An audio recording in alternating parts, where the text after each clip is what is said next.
It's a mess in this attic. Lot going on, but there ain't no need to panic. Come on up and join, we getting wild, getting manic. Spitting truth for all you fanatics. Every week got something new to say. Ain't no filter, this shit coming straight from the brain. It's coming straight from the brain.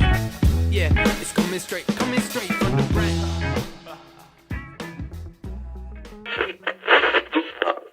What's up, everybody? Today is Tuesday, February 1st, 2022. This is A Talk in the Attic, which of course means I'm your host, Kirk Ross, and I'm coming at you today with part one of our Season 2 recap show. Speaking of shows, let's start the show. Sweet, fancy Moses, am I excited to be back? In the words of our old-timey ancestors, well, I'll be hog-wallered. I mean, it's less than a minute into Season 2, and I've already expressed my inner old-timiness. Perhaps that's indicative of what I miss most during the break. Allow me to offer an absolutely sincere welcome to the attic. It's more like welcome back to the attic for most of you, but it's welcome for the first time for some of you too. Whether you recognize the I'll be hog-wallered as a callback to Season 1, or if it's your first episode ever, maybe you even heard hog-wallered and thought to yourself, what on God's green earth is this honky talking about? I'm so pleased either way that you decided to give it a shot today. I'm here with Liz Delacroix. My name is Liz, and I'm a healthy food blogger at thelemonbowl.com. So for 11 years, I've been sharing healthy recipes, and really it's a recipe blog. So it's a recipe website. And for about the last 8 years, I've been doing it as my full-time job. So that's cool. And then, so to say you're a food blogger is a little bit discounts the fact that you're the CEO of the Lemon Bowl. Well, yeah, my business has grown quite a bit since I started the blog in 2010. So it started as a blog. Started as a blog. It was just a hobby. Back then, there was no Instagram. You know, Pinterest was invite only. I started the same year Pinterest did, I realized the other day. I didn't really know any examples of professional food bloggers, so I wasn't doing it to earn a living, or it was just really a fun hobby. Well, were there any food bloggers making a living at that There point? were a handful. Just a handful. Small, though. Yeah, exactly. So, yeah, I had lost about 65 pounds. And whenever you lose a bunch of weight, people want to know, what'd you do? How'd you lose it? And I've always loved to travel and have a social life. So they knew I wasn't like eating a lean cuisine for dinner every night. Right. I'm a big foodie. I love to cook. I love to eat out. So the blog was just the easiest way to show people what I was eating on a day-to-day basis and how you can eat delicious foods while still losing weight and keeping it off forever. Simply put, Voloco is an auto-tune app. You know, for those moments in life where your natural voice is insufficient for the moment. So in the spirit of killing your master, I present to you, as hot off the presses as you'll ever hear, a brand new song called Auto-Tune Your Autocrats. Fast forward a couple more years, it's 2019. I'm doing well at work, but I'm running out of steam. Contradicting orders and office politics. And Fox News is all I'm seeing on the corporate TV sets, yeah. Hey Kirk, it's Human Resources. Meet me at Big B Coffee. And don't forget your badge, your cell phone, and definitely not your PC. Oh my God, I'm getting fucking fired at a motherfucking coffee shop. Oh! I'm coming at you quickly today with an episode with Nick Nortier. He's old growth creative. He's a muralist. He's a poet. Man, this kid is cool. So, let me set the scene.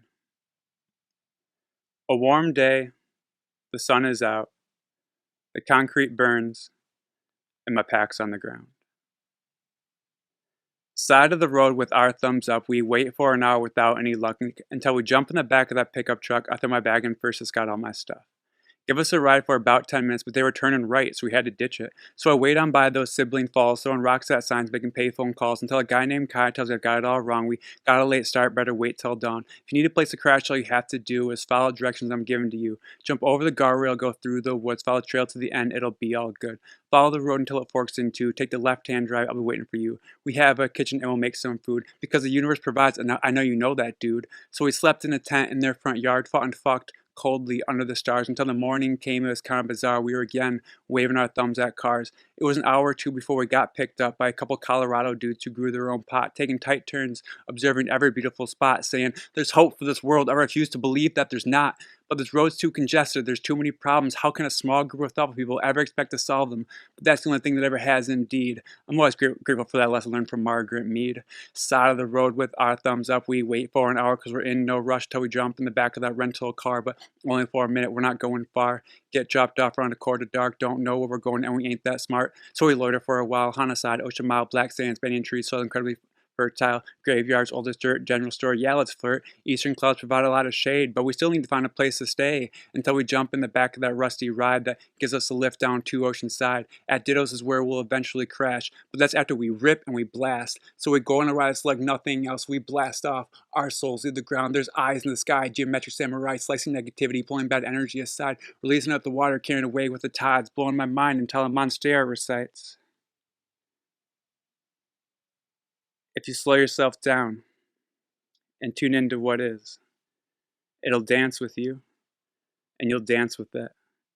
If you release control, give in to the no, the story will finish itself, and you'll be able to go to bed. So go to bed is exactly what we did. We slept on a tarp in a weird backyard. That dude's passed out in a broken down car. It hasn't moved since the middle of March 5 years ago. You can still see the scars. But we've come this far. We have more to go. We have more to learn. We have something to show. Who my God was that night, I will never know. But they changed my life and enabled me to grow. But as a matter of fact, it was the no saying, "Hey friend, I think you need this. I was going to find you so you could find bliss. I wanted to free your mind and release your demons out multiple at a time. Send them out to the oceans in multiples and let them die." Whatever it is that's holding you back, whatever demons are keeping you from doing what you need to do, send them out to the ocean in multiples so you can fly. Oh my God, I'm moved by that. Holy shit. Oh my God. You gonna roll another one? So, like I said, I'm out here today to soak up some sun. I'm gonna be honest, I'm freezing. I'm freezing. I wish there was a way to get more sunlight into my body directly. Which actually reminds me of a topic that I've been hearing a lot about lately, and this is, of course, perineum sunning. Perineum sunning. Sometimes it goes by the name sun worshipping. I've heard it go by bum sunning. That's right. I'm talking about what certain wellness influencers swear by. And that is, of course, spreading your butt cheeks and giving your anus an unimpeded view of the sun. We've all heard the warnings during a solar eclipse. Don't look into the sun, son. Makes me wonder, are other planetary objects warning the sun? Don't look into the anus, son. Who knows? But let's break this down a little bit, okay? Yes, perineum sunning is a real trend. Yes, the perineum is the technical term, the anatomical term for what is otherwise known as many of its nicknames, the taint, the gooch, and my favorite, the kazif, which of course derives its name from the phrase, "'cause if it wasn't there, your balls would be in your ass." And yes, there are wellness influencers out there who swear by the fact that 30 seconds a day of bum sunning will keep the doctor away. Yeah, but what about the cops? Look, I'm all for alternative medicines, but you're my neighbor, Gary, and the fence between us isn't exactly a privacy model, so could you find yourself a little more shielded area to spread your ass? Folks, I'm not here to legislate whether or not sun worshipping works. Okay? We can simply look to our vernacular that's evolved over time for answers like that. For instance, last time I checked, it's where the sun don't shine, not where the sun don't shine, unless, of course, you're feeling blue, in which case, let there be light. And then there's these quote-unquote wellness influencers, which last time I checked, requires no such certification to receive that title. Look, I'm not trying to throw any shade here, especially not when any shade that I do throw will drastically reduce the value of this sunning session to all these influencers with their buttholes out. But enough already with the wellness influencers, okay? Enough. We've all been in a spot where we begin to suspect the person we've been following maybe wasn't the leader we had hoped for after all. Maybe it's at work, when the person who hired you and pumped you up through the organization turns out to be kind of bad at their job. Maybe it's at school where you find out that you're smarter than the teacher in a certain subject. Maybe it's at home, where you paid a homeless guy up front for all the winter's snow shoveling, but you haven't seen him since Halloween. But in all of these cases, it's difficult to decipher exactly where you lost trust in the person. Yeah, there was a point of inflection, sure. But putting your finger on exactly where you went over the line is more difficult. But when someone you follow on Instagram for healthy recipes or stretching techniques or exercise advice tells you that your asshole needs more sunshine, I think it's time, right? When @fitnessguru4L looks you directly in your brown eye and urges you to do the same, then it's time to cut it off. Just end the relationship and unfollow. Humu humu nuku nuku apwa'a. That's a wonderful start because I'm here with John Kowitz. John, what would you describe yourself as? A freediving underwater photographer. When I first got into freediving with sharks, the person that was taking me said, when you get in the water, we don't belong in the ocean. So you're one of two things. You're either prey or you're predator. Depending on how you act is how they're going to treat you.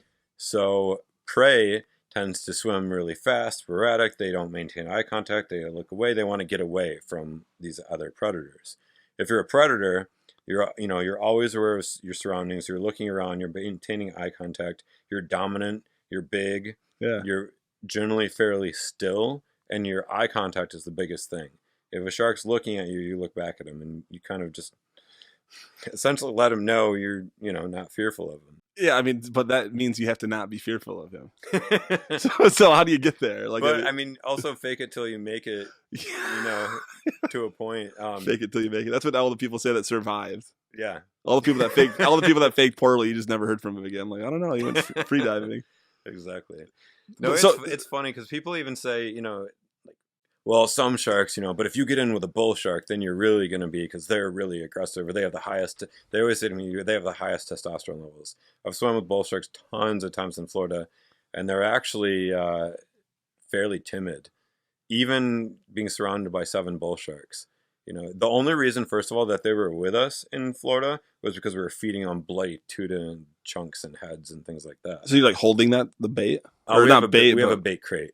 So they're coming in to check that out. And we're throwing chunks too. Yeah. In general, sharks want absolutely nothing to do with us. So if you think your average freediver is, say, anywhere from 5 to 6 foot, plus you throw 2 to 3 foot fins on, we're now a 7 to up to potentially 9 foot thing in the water. Right. Most sharks aren't that big unless you start talking about great whites or something. Coming to you just 7 days removed from the frigid conditions in which you'll forever remember as the day you learned about perineum sunning, which we did last Tuesday in single digits, and now we're something like 40 degrees warmer. As we like to say in Michigan, if you don't like the weather, just wait 5 minutes. But I have some potentially devastating news for at least some portion of this Michigan-heavy audience. That whole "if you don't like the weather, just wait 5 minutes" saying is not exclusive to Michigan. People all over the country, the world even, apply the same adage to their own local climates. Mark Twain once famously turned the phrase about New England, in fact, but I've also heard it applied in Texas, Nebraska, and of course, Colorado. So when I said, if you don't like the weather, just wait 5 minutes about Michigan, it's likely that all of you non-Michigan residents thought to yourself, Psh, we say that here too, you idiot. Weather is dynamic in more places than only in your sheltered little existence, Kirk. Those of you living in LA, on the other hand, probably thought, what's weather? Or maybe, wait 5 minutes? That's an entire third of the fame I hope to achieve here. In my traveling days, I learned that people across the country are certain of only 3 things. 1, that they deal with far less predictable weather patterns than the rest of the world's population. 2, that drivers in their particular roadways are worse than any other drivers anywhere in the world. And 3, that their Major League Baseball team has the worst bullpen in the entire league. But these universally held beliefs can't possibly be true for all of us, right? Of course they can't be. Of course they can't be. Not when we're already in agreement that the most dynamic weather, the most dangerous drivers, and the least reliable relief pitching already call Detroit home. I'd like to ask, why do you suppose people from all over truly believe that their weather and their drivers and their bullpens are the worst? Why the brewery around the corner from whomever you're visiting is the best? But we already know the answer to that, don't we? Each of us only knows our own life experiences, so life through any one of our individual lenses is nothing if not entirely subjective. But entirely subjective is a different way to say void of absolutes. which lands us squarely in the land of postmodernism and moral relativity, which ultimately, of course, devolves into nihilism. Every year we do this guys trip. It started when we were 17. So it's always been my grandparents' house down the road, and we always went to Boyne and then turned into this, and we just keep it going. But I forgot that it was Dan Spahalski. My mom would take me and my friends up to Canada to go snowboard. We started going to Searchmont, Canada. Actually, Dan just talked about that. Oh, did he? Yeah, when he got good enough grades. Did he say that? No, he didn't say that. Yeah, that was part of the deal. So if he got good enough grades, his mom would take a couple of guys up to Searchmont, pay for the whole thing. It's a good gig. That's a good incentive, though. Yep. We did that for a couple of years. So we did that for like 3 years, and then Grades fell off. Yep. We missed a year because he did not get good enough grades. And when he bombed his grades, I'm like, well, I'm not going to stop this. No offense to Danny, he seems like an all-around awesome guy, but like maybe tying your extracurricular ski activities to his grades wasn't the best thing if you want to ski a lot. Was there a lot of pressure from you guys on Dan for that part of it? Yes, but there's no pushing that guy to do something he doesn't want to do. No. wanted to keep doing ski trips, and yeah. Well, it turned into this. His mom wouldn't take us to Canada anymore, so we started doing this. And you guys are also in your 30s now. Yeah, it's not going to stop. And yeah, it's like the one trip a year that we get to go out and get messed up. It's just being out here with your friends, having a good time, making memories. Hell yeah. So these are all, what's the group here? These are all friends of yours from high school? Oh, yeah, yep. Basically everybody here I went to high school, I've known them for over 15 years. So, I mean, it's good that we're still close together, so. But, keep your friends close, enemies, closer, definitely. Well, it's refreshing is what it is. And even on a day like this, I mean, you tell me, that's good as it gets. Especially today, the sun, it just makes it a better day. Have you ever heard of perineum sunning? Putting sunlight like on their asshole and their taint area will help? I do it, yes. Have you done it? I'm a big proponent of that, yeah. You're glowing. Mm-hmm. How many of these ski trips have you been to? This is my first one. First one? Yes. Ours too. I'm a newbie. Yeah. I think this is my 5th year coming. This is my 3rd year. Last year I didn't go. I was at my cousin's bachelorette party. Oh, well. Were there strippers, male strippers? There were not male strippers. It was all outdoors. It was Harry Potter themed. Nikki, is this your first ski trip? Yes. We identified each other last night as outsiders. 2 first-time outsiders. Yes. You see these people, it's different because you don't know. Facebook makes it easy, and social media makes it easy to keep up with people, keep tabs on generally, people. but it's not really. But yeah, but it's whatever people tell you is through their eyes. You don't know how you're gonna perceive things. Dan, when I was talking to him about his kid, he's like, oh yeah, he's 5 months old. And I was like, you're a new dad. Yes, so this is a big weekend for me. For my first weekend away. And how old is your son? 5 months old. 5 months? I thought you just had him last week. Right. How is he already 5 months? Otis. That's a great name. Yeah, it's an old school name. Yeah, it is. He's awesome. I understand you to be a linchpin to this entire event. I don't think I've ever used the word linchpin in my entire life. Well, the last 5 years, me and him kind of put it together as far as the planning and organizing, just because that's kind of what Tyson does, and then I just kind of join right in. So this trip this year, I knew we weren't going to get our security deposit back last year, so I made Brett put the down payment. Yeah. And now actually I'm watching Brett change from how he acted last year to how he acted this year, and I'm like, I like this a lot better. Because now you get more people that have a skin in the game. Yes, exactly. Because now they're not all acting like idiots like they were last year. Yeah. So it's good to share that. Well, now you can act like an idiot. I'm an idiot. You had fun last night. Yeah, I did. I'm here with Bobby Pilon. Do you still go by Bobby? I do. They had a fire here, or they had a sport by fire here, one up the middle.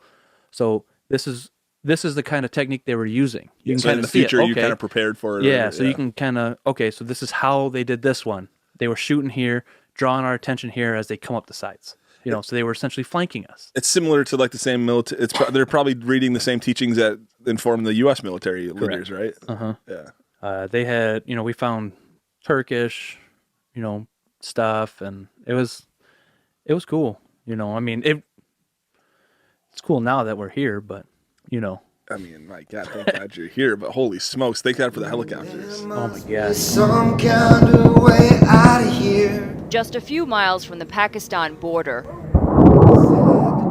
when the Taliban moves, So do the Americans. It's too much confusion. I can't get no relief. For now, overwhelming firepower denies them a sanctuary in these pine-studded mountains, hills, and beyond. Jennifer Eccleston, CNN, Mangrate, Afghanistan. None of them were on the line. Know what any of it's worth. No reason to get excited. The thief kindly spoke.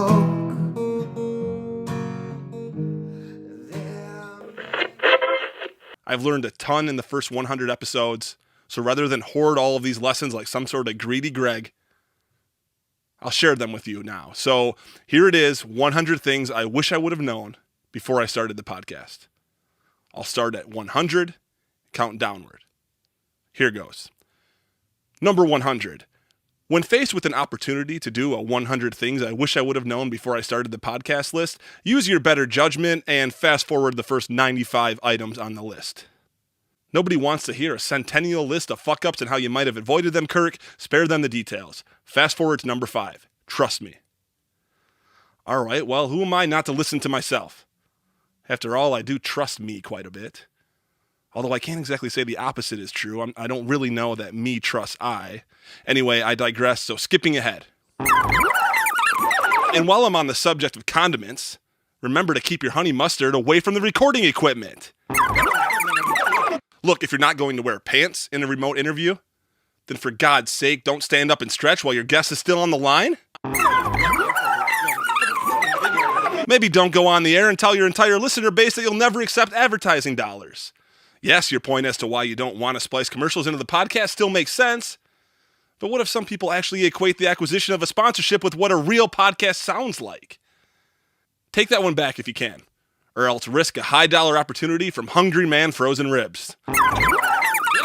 As was the case with honey mustard, keep your Hungry Man frozen ribs away from the recording equipment, and especially its rich, delicious, sweet, and savory lather. Keep it away from the microphones, no matter how delicious and affordable and available at your local grocery store's frozen food section they might be. But now let's move forward a couple more years to 8th grade. A year that saw hair growing in funny places. And even worse yet, erections growing in funny places. Come on, Kirk. It's almost your turn to solve this algebra problem on the board. What are you going to do? School dances became a focal point for my boners and me back then, which meant only a couple things, at least for my crew. Number 1, let's all play intense games of basketball in the gym whenever there's fast dance music going on in the cafeteria. Cafeteria was the dance hall, by the way. Secondly, let's make sure we sprint in there as quickly as we can whenever a slow dance comes up so we can dance with our girlfriends. Key here is that you need to make sure you're nice and sweaty before Boys to Men came on. Our girlfriends, aka the girls that we used to be friends with until we started going steady and now we're terrified to speak to, I'm sure they loved our halftime stench, as Brian McKnight urged us to smash our pelvises into each other despite our mutual trepidation.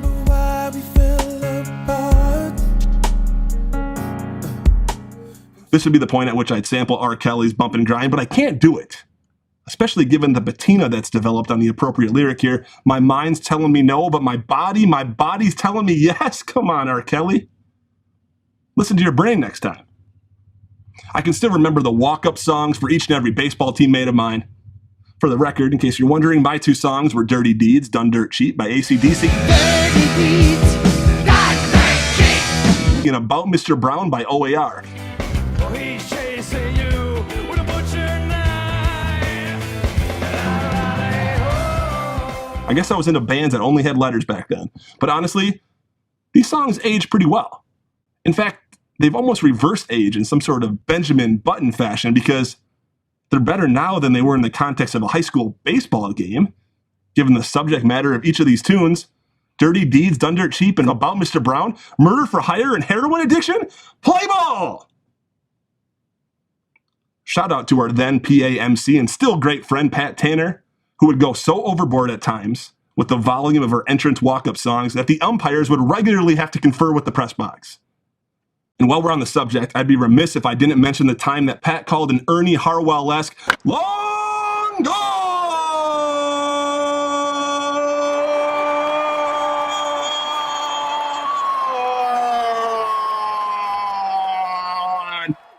that literally lasted from the moment the ball cleared the fence until the batter, Jeff, reached third base. It had to be a good 15 or 20 seconds, longer than what I just did, legitimately. The ump began hysterically waving his arms and yelling at the booth, "Stop it! You stop it up there!" It was classic. So I'm here with Monte Lee. We already have his stats. 6'5", 240. You're probably the most physically imposing character I've had on the show so far. Awesome. I'm glad to be there. Dude, I appreciate you coming on, man. Do you have anything else you want to say? Something I'll leave you with. Yeah. Is you are responsible for everything that you have going on in your life. Don't be a victim. Be a victor in all the things that you can control. I feel like far too often in these day and times, people are looking left, right, up, and down on why they are in a particular situation. Have a victor mentality rather than a victim mentality. And I feel like you will go far because at the end of the day, you're in control of your life. Amen. Thanks for coming on. Thank you for having me, brother. It's been great. Hell yeah, dude. That was awesome. That's a good way to end her too, man. Hell yeah. Yeah, we let things outside of our control dictate how we behave all the time, don't we? How many times have you been going about your day and someone else's attitude brings you into their chaos? That's their chaos. It's their chaos. You've got your own shit to deal with, like your chaos.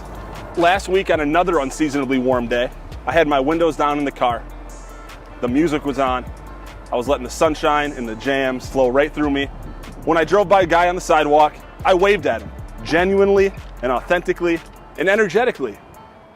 But he didn't like the wave, clearly, because what he gave back was not a wave, but a mean mug that only could be translated to, "Quit waving at everybody, you pussy."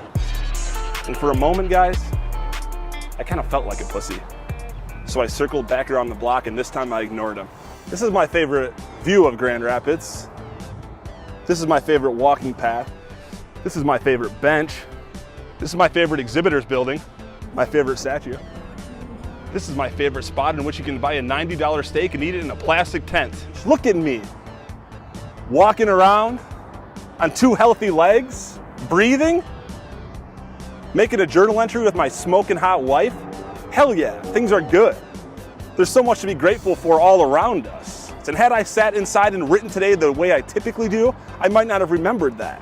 If you're feeling like you're in a rut, in fact, even if you're not feeling like you're in a rut, take something that you do all the time, the same way every single time, and flip it on its ear. Reverse the whole process and see what happens. Buy the ingredients first and then make the recipe next. Tell your partner you love them at the beginning of the phone conversation. Take those expensive electronics out to your car before you pay the cashier at Best Buy.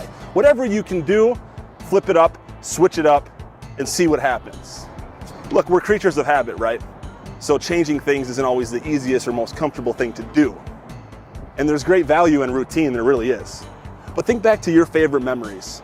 Were those memories had on days that were planned in advance, either on a written out timeline or more commonly by your very own expectations? No way. It's always the more spontaneous and unexpected events that tend to leave their mark. So in a way, what I'm urging you to do is force spontaneity. What's wrong with that? I'm the most normal guy ever. There are people who are better, faster, smarter, cooler, more talented than me, but I'm all about finding a niche and then just, hammering and right there. So what is your niche? I'm Michigan's family funny man. It's a mess in this attic. Lot going on, but there ain't no need to panic. Come on up and join, we getting wild. The crew of A Talk in the Attic. We've all heard the saying that it takes a village to raise a child. But what if your child is a podcast? Does the adage still apply then? I'm asking you, yes, the producer.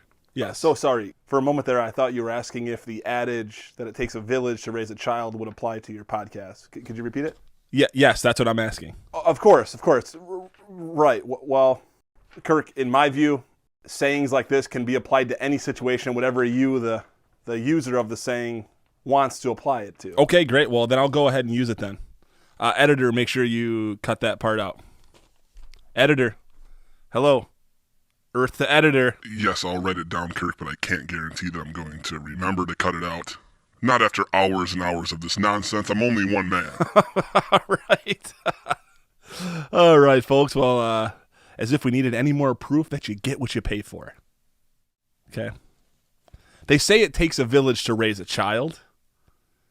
And I have it on good authority that this adage holds true even if your child is, for say, a podcaster, or maybe there were other kids involved and there was a different kind of casting going on, and then the adage would still possibly apply if maybe you had a kid, or maybe even had another kid it's like a podcast. The point is, it takes a village, right? Did that sound okay? Well, I mean, did that sound smooth? No. Okay. Editor? Smooth as silk, baby. Yep. Well, if we have to, we could just chop it together in post-production, too. It'll be great. Well, thank you. I thought it sounded pretty smooth and pretty clean myself, so. And by the way, editor, I'm sorry for the joke I made earlier at your expense. Sorry, I must have missed it. Earlier when I said you get what you pay for because you're an unpaid editor and you gave a bad answer. Oh, yeah. I heard that. I actually thought you were talking about you to the listeners, since you don't get paid either. Oh no, I was pointing it at you, but yeah. Well, no, I knew it was rude when I said it, but then when you came back and said that I sounded really good talking about the adage, it made me realize that I shouldn't have been mean to you. Like, hearing you be nice to me made me realize that I should be nice to you. Well, that's nice of you to say. Well, you believed in me when the producer over here was saying, well, I don't know if that was so good. I don't know. During the middle of a show. Not great for the confidence. But then you came in, you gave me some confidence, you told me it was good. I'm sure it was as well. Yeah, I mean, I really appreciate that you re-explained the insult that I had missed so that you could apologize for it and feel better about yourself. You're welcome. It means a lot. It does. It does. Well, jeez.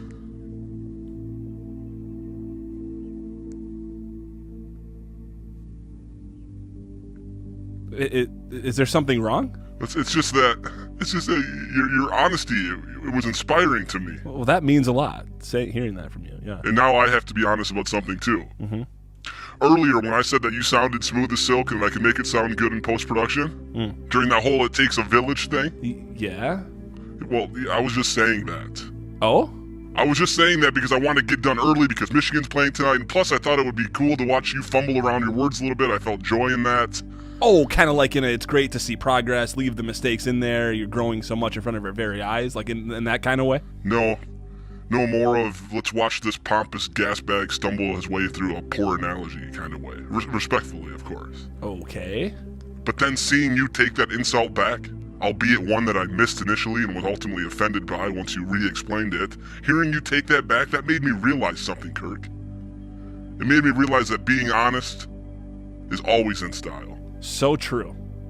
Honesty is always in style. And honestly, to that end, I need to admit to something else as well. Oh?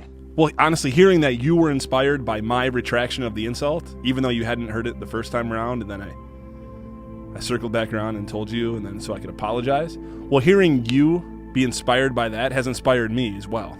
Oh. Earlier, when I took that insult back, the one that I had pointed in your direction? Yeah, the one that I had missed that you re-explained so you could apologize? Mm-hmm. Yeah. Yeah, that's the one. What about it? Well, I didn't really mean it. Oh, the insult. No. No, you didn't mean it, or no, you didn't mean something else? No, I didn't mean something else. Well, what didn't you mean? I didn't mean the apology, okay? I didn't mean the apology. So why even do it? Because I could tell that you hadn't realized that it was pointed at you, and I wanted you to know that it was pointed at you because it was a bullshit answer. Yeah? And it was a good joke, a good insult. Yeah? And so I brought it back around just so I could re-explain it to you. That's fucked up, man. It kind of is. Yeah. Agreed. But then hearing you be inspired by my honesty and humility when they were actually intended to be sarcasm and hubris, that really inspired me to tell you the truth about the fake apology. What's wrong? No, it's just that. Spit it out. It's just that hearing you come clean about your fake apology after being inspired by me coming clean about not really being authentic about telling you sounded good, that inspired me to come clean about something else now too. Oh? Which is to say, I don't think honesty is always the best policy. Well, what do you mean? It says it right in our corporate handbook. See? Right here. Honesty is always the best policy. Yeah, but look at what just happened, Kirk. We got so honest with each other that we derailed the entire introduction. And now what are we left with? And your conclusion to all of this is what? That honesty is not always the best policy, exactly. Well, I think that it is. And I think that everyone that works here has to think that it is too. Well, you know what? When you put it that way, it's all becoming clear to me. Meaning? That honesty is always the best policy. And that you're always right, Kirk. See? I told you. Exactly. Tell me a little bit about yourself. Who am I talking with here? So, I mean, you know me. I do.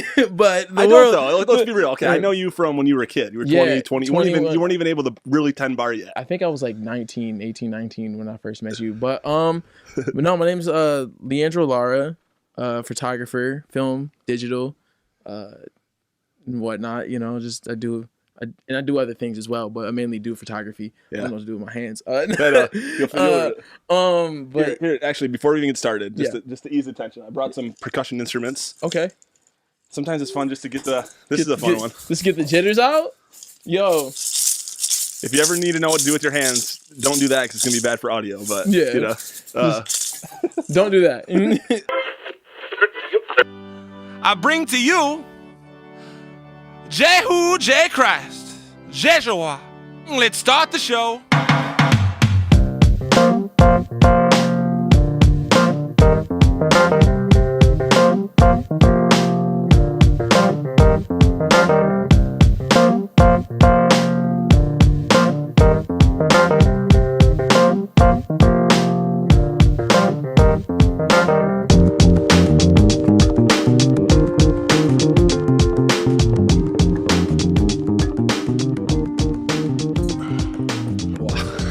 I'm honored. Of course. Well, thanks for having me. I'm situated here. All right. Yeah. And I'm digging what I like the look. Explain your look a little bit. This is the robe that I actually wore to the Last Supper. It's my favorite fit, still is. And then I modernized it a little bit. This is Josh Groban, huge Groban fan. What's up, Grobes? I would love to get Josh Groban on the show, actually. Always a big fan when popular artists call me out and do some church music. That's cool. And then I'm pretty much what you'd expect. I'm wearing sandals still. But I might go surfing later. All you young kids out there, I might go surfing. I guess you'd probably start believing in me. That's cool. So, still got sandals, but they're more Tiva style ones. So yeah, I figured it was time to modernize my look a little bit, and I figured no better place than this podcast to do that. So I have to ask. It's an honor, of course, but why this show? What made you think that this was the show? I knew you were going to ask that. You have to be getting a lot of requests. Yes. Well, so the reality is the show seemed like it needed help. Right. And Joe Rogan had asked me to be on his show. Mark Maron, Sam Harris, all those guys asked, but I just felt like this was the kind of show that needed a miracle, to be honest, to become relevant. So I figured this would be the one. So I do want to thank you for accepting my offer to come on your show. Kind of a backhanded reason, but nonetheless, I appreciate you're here. The beatnik era lived for 20 years, from World War II into Vietnam fears. We can picture the beatnik inside our minds, think beret wearing potheads with communist designs. But the beat was much more than reefer and protest. It was a collective disgust with our national progress. Intellectual kids disillusioned by war and their parents' materialism and so much more. So they took to the night and they created fresh art that scoffed at the money in lieu of their hearts. An American Renaissance rooted in Buddha. Forget the establishment for seeing right through you. Express your inner angst or explode like a shell. Shout your love and your fear about the modern man's hell. Walk the bass line, Billy. Hit the bongos, Jack. This one's for Aldous, the Doors, and for Kerouac. for proving that words, when aimed the right way, can speak truth to power, and for that it could slay. So hand us the torch and we'll haul it ahead and attack with our bullets where words are our lead. I said, every time I leave my home, I do not leave without my ankh on. This poem is very old. Every time I leave my home, I don't leave without this ankh on. Regardless of what I have on, I intentionally externalize this eternal life that I've been given. No longer afraid of dying. My energy will keep on living. I am God as are ye. I am God as are ye. I was made in the image of the Most High. Genderless. So remove the notion of God being girl or a guy. My third eye is still blurry, but it's open. I was 28, so I say better late than never. I gave the religion back to the oppressor. I'll be spiritual forever. Forever I'll be spiritual. We must understand that the Bible is not literal. Challenge ourselves to understand the metaphysical. Regain control of our souls. We've been in bondage. Not saving souls, but draining pockets. Wallets and purses. Don't let them churches fool you. An establishment who choose whose so-called sins they'll accept. When the church don't choose you, what's left? I confess. I'm not perfect, but I'm worth it. I am God as are ye. I was made in the image of the Most High. I opened up all three of my eyes. I meditate most times. I elevate most nights. I take flight to this mental temple. It's simple. And every morning when I awake, something great takes place. Every morning when I awake, something great takes place. The Son of God returns in the sky every day. So I guess that makes every day Judgment Day. Judgment Day. I guess that makes every day Judgment Day.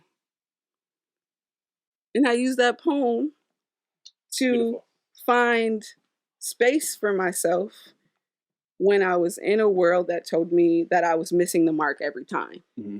If you're always missing the mark, how do you find a place? This is an educational one, folks. I hope you enjoy it. Albert Hofmann was born in Switzerland in early 1906 to a less than wealthy family. Okay? He grew up interested in animals and plants and chemistry. Hey, man after my own heart. Which he ultimately began pursuing an education in at the University of Zurich at the age of 20. He got financial support from his godfather. He ultimately received a distinguished doctorate in chemistry 9 years later. A distinguished doctorate in chemistry from the University of Zurich? That's big time. And thank God for Al's godfather, right? Because it was his education that landed Hofmann his first job with Sandoz Laboratories and its newly founded pharmaceutical department, where he was ultimately tasked with researching ergot. Who knows what ergot is? I didn't know what it was. It's a type of fungus found most commonly in moldy rye bread.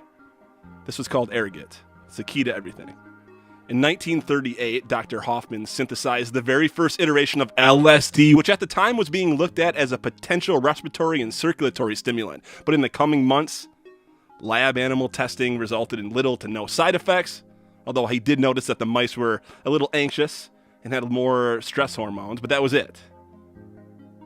Ultimately, Hofmann synthesized 25 different iterations of this compound, LSD, before finally hanging it up and moving on to other projects, deserting LSD at LSD 25.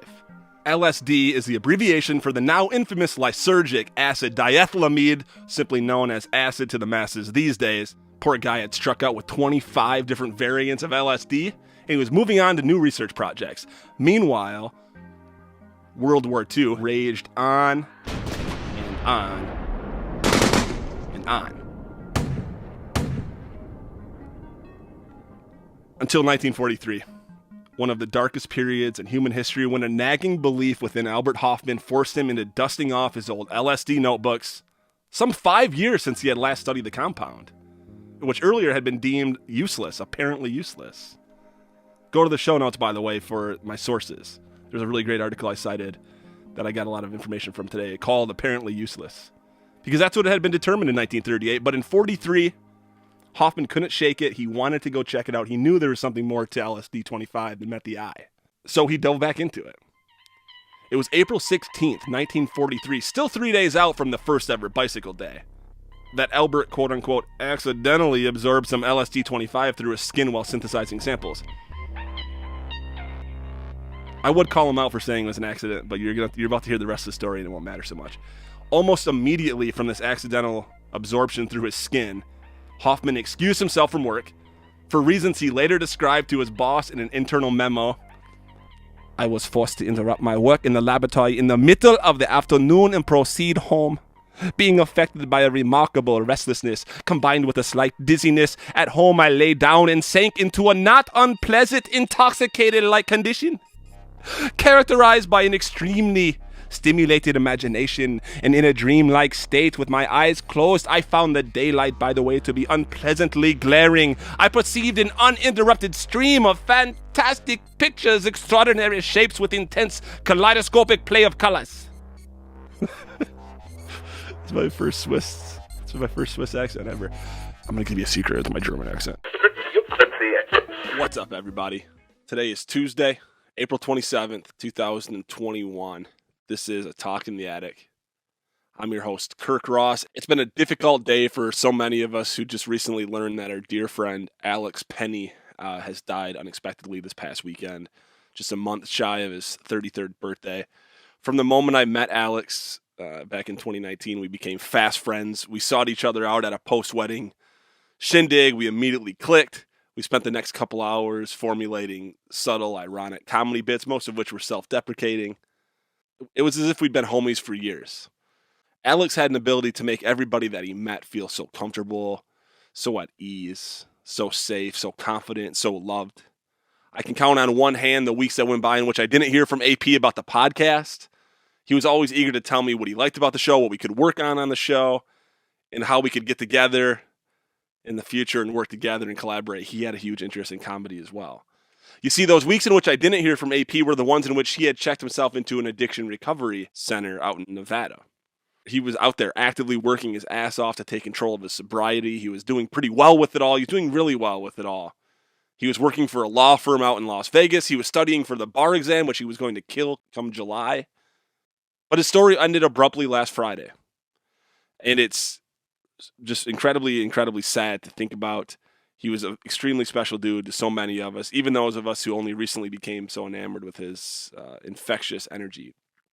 He loved what we were building here. He helped inspire me with concepts, jokes, bits. He even submitted the first listener-submitted question in Attic history. You're actually going to hear a replay of that in a few moments. But first, I want to send a huge, huge amount of love to all of you trying to cope with the sudden loss of such an irreplaceable soul. To his mother and father and brother and the rest of his family, to all of his friends. I know there are tons of us out there. Today has been the most difficult day of production here for the show, for sure. I really didn't want to do this at all, as you can probably tell.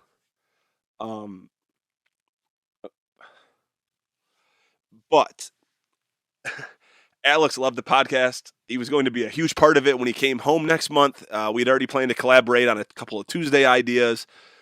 He was going to be a featured guest on a Friday show.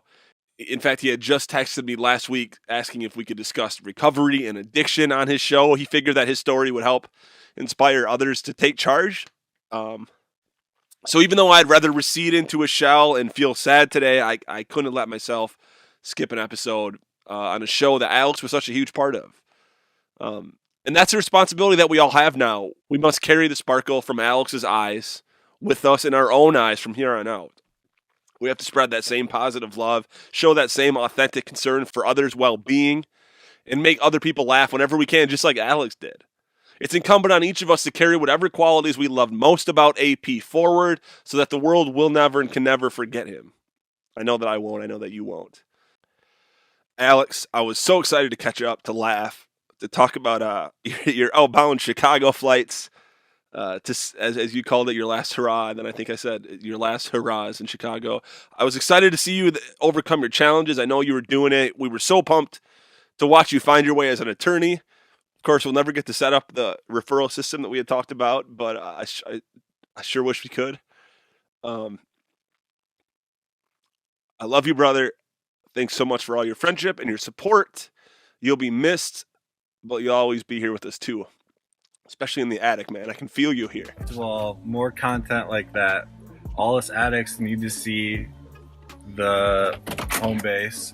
Second of all, with the mustache and hair, you're giving me a real Mark Maron vibe, which bodes really well for you.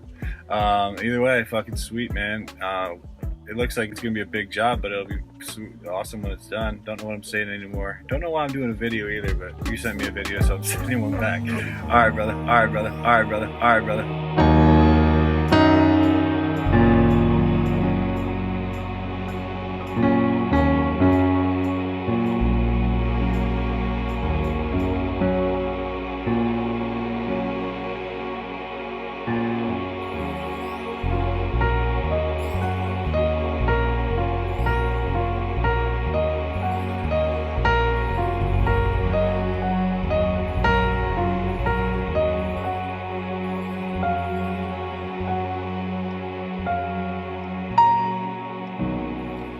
All right, and on that somber note, we're going to take a break, and we'll come back on Friday with the remainder of the Season 2 recap.